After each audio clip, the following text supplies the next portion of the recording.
नमस्कार दोस्तों, आज के वीडियो में हम पढ़ने वाले हैं प्रयोगवाद।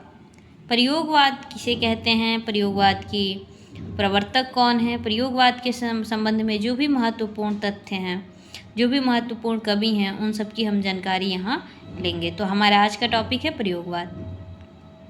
जैसा कि हम जानते हैं, हिंदी साहित्य का जो आधुनिक काल है, उसका जो काव्य खंड है, उसको अलग अलग धाराओं में विभाजित किया गया है। आधुनिक काल की कविता की बात करें तो इसका प्रारंभ भारतेंदु युग से होता है, उसके बाद द्विवेदी युग, फिर आता है छायावाद, फिर प्रगतिवाद और फिर प्रयोगवाद। तो ये लगभग आधुनिक हिंदी काव्य धारा में 5वां चरण प्रयोगवाद का हो जाता है। प्रयोगवाद का प्रारंभ अगर हम देखते हैं तो कब से माना गया है, 1943 ईस्वी से। 1943 में जब सच्चिदानंद हीरानंद वात्स्ययन अज्ञेय जी ने अपनी जो 7 कवियों का एक संग्रह निकाला, 7 कवियों की कविताओं का एक संग्रह जो तार सप्तक नाम से निकाला, ठीक है। उस तार सप्तक के प्रकाशन जो कि 1943 में होता है, इसके साथ ही प्रयोगवाद का प्रारंभ माना जाता है, ठीक। तो इसमें जो प्रयोगवाद में जो 7 कवि थे, ठीक है, तार सप्तक में जो 7 कवि थे, पहले ये बता दूं कि तार सप्तक के जो है 4 संकलन निकलते हैं, ठीक है। पहला भाग निकलता है तार सप्तक 1943 में, दूसरा इसका सप्तक का प्रकाशन होता है 1951 में, तीसरा आता है 1959 में और चौथा 1979 में। 4 सप्तक प्रकाशित हो चुके हैं अज्ञेय के संपादकत्व में, जिसमें से पहला सप्तक यानी कि तार सप्तक और दूसरा सप्तक ये जो है प्रयोगवाद से जुड़ा हुआ है। बाद में जो तीसरा सप्तक चौथा सप्तक आते हैं, उनमें जो कवि शामिल है, फिर वो नई कविता और समकालीन कविता का दौर उस समय चल रहा होता है, ठीक।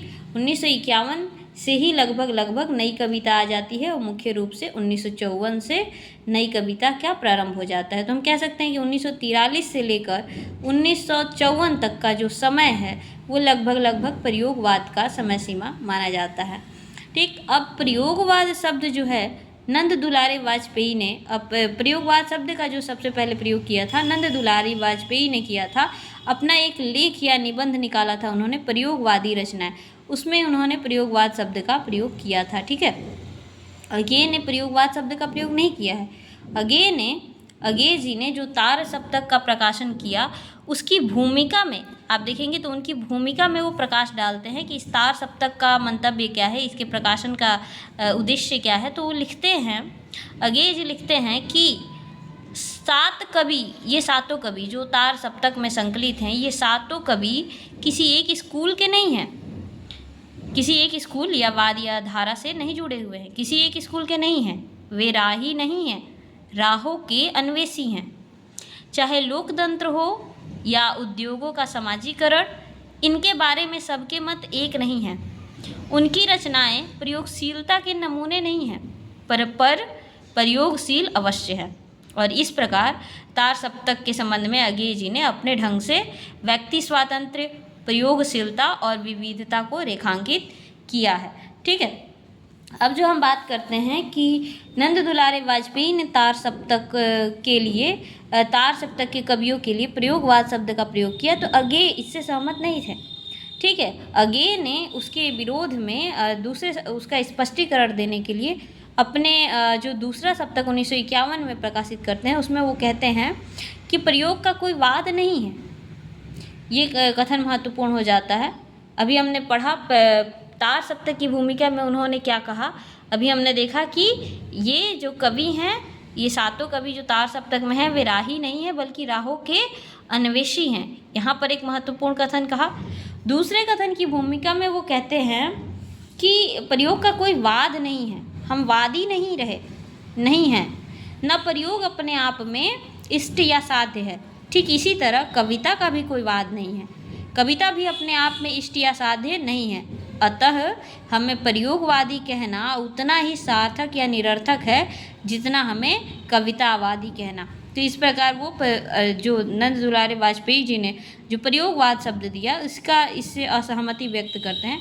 दूसरे सप्तक में ही उन्होंने यद्यपि नई कविता शब्द का सुझाव भी दिया है, ठीक है। वो नई कविता कहना ज़्यादा पसंद करते हैं, लेकिन चूँकि तार सप्तक के प्रकाशन के साथ प्रयोगवाद का प्रारंभ हो जाता है और नंद दुलारे वाजपेयी ने इस संकलन में संकलित कवियों और उनकी रचनाओं के लिए प्रयोगवाद शब्द प्रयोग किया है। इसलिए तार सप्तक से प्रयोगवाद का प्रारंभ माना जाता है और अज्ञेय को प्रयोगवाद का प्रतिनिधि या प्रारंभकर्ता माना जाता है।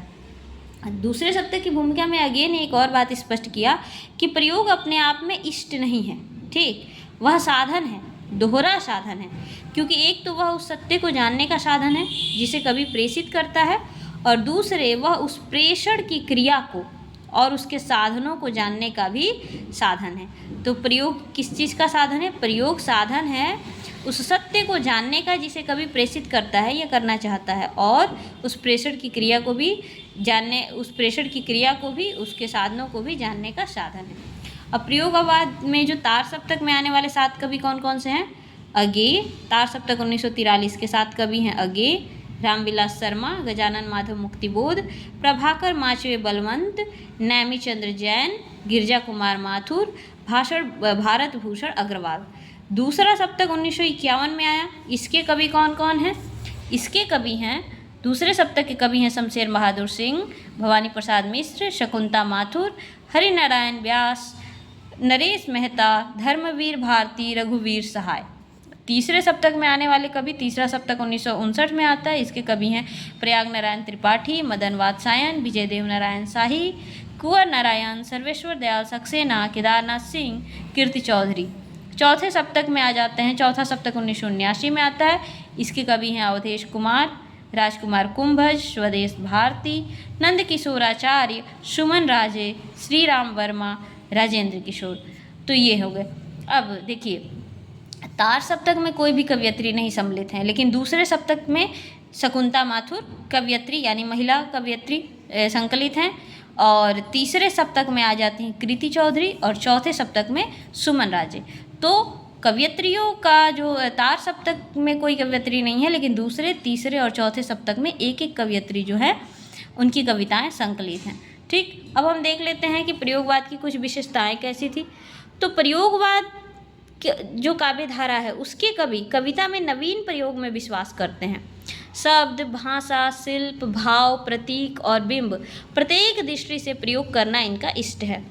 ठीक, इसके अतिरिक्त प्रयोगवाद की अन्य विशेषताएं देखें तो इस कवियों ने नई भाषा, नवीन भाषा शैली, नए बिंब, नए प्रतीक, नए उपमानों को अभिव्यक्त करने का प्रयास किया है। प्रयोगवाद का जो सत्य है, प्रयोगवाद के काव्य में जो सत्य है वो मध्यवर्गीय जीवन और मध्यवर्गीय व्यक्ति का सत्य है। यथार्थ की अभिव्यक्ति और व्यक्तिक पीड़ा इनकी कविता में प्रयुक्त की गई है। प्रयोगवादी कवियों का जो दर्शन है वो अस्तित्ववाद है, और ये फ्रायड के मनोविश्लेषणवाद से भी प्रभावित है।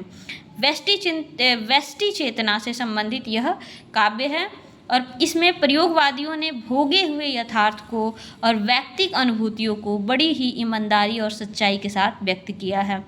इन्होंने यानी प्रयोगवादी कवियों ने निराशा, कुंठा, अनास्था, पीड़ा और संत्रास को अपने काव्य का विषय बनाया है। प्रयोगवाद की जो विचारधारा है वो आधुनिकता की रीढ़ है। ठीक, ये कवि यथार्थ के आग्रही हैं। भावुकता के स्थान पर इन्होंने ठोस बौद्धिकता को स्वीकारा है और उसका आग्रह करते हैं। मध्यवर्गीय समाज की कुंठा, अनास्था, जड़ता, पराजय आदि को बौद्धिकता के साथ इस कविता में प्रतिष्ठित किया गया है। इन कवियों ने पीड़ा के इन कविताओं में, प्रयोगवादी कविताओं में पीड़ा के अनेक स्तरों को अभिव्यक्त किया गया है, लेकिन विशेष रूप से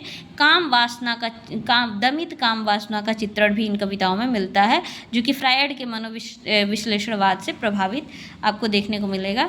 ठीक, और प्रयोगवाद में व्यक्ति के अंतः संघर्षों, क्षणों की अनुभूतियों, सूक्ष्म से सूक्ष्म तथा छोटी से छोटी संवेदनाओं का चित्रण किया गया है, और इसके माध्यम से लघु मानव की प्रतिष्ठा की गई है, और यह विशेषता आगे चल के हमको नई कविता में भी देखने को मिलती है। तो प्रयोगवाद में व्यक्तिवाद की एक तरह से प्रतिष्ठापना की गई है, और प्रयोगवादी कवियों ने भाषा, शैली और शिल्प प्रत्येक स्तर पर प्रयोग किया है। प्रत्येक स्तर पर नवीनता हमें देखने को मिलती है। इनके शिल्प विधान में नवीनता और ताजगी नजर आती है। प्रयोगवाद के कवियों को अगर हम देखें तो अज्ञेय, मुक्तिबोध, नैमिचंद्र जैन, भारत भूषण अग्रवाल, प्रभाकर माचवे, गिरजा कुमार माथुर, रामविलास शर्मा, ये प्रयोगवाद के प्रमुख कवि हो जाते हैं।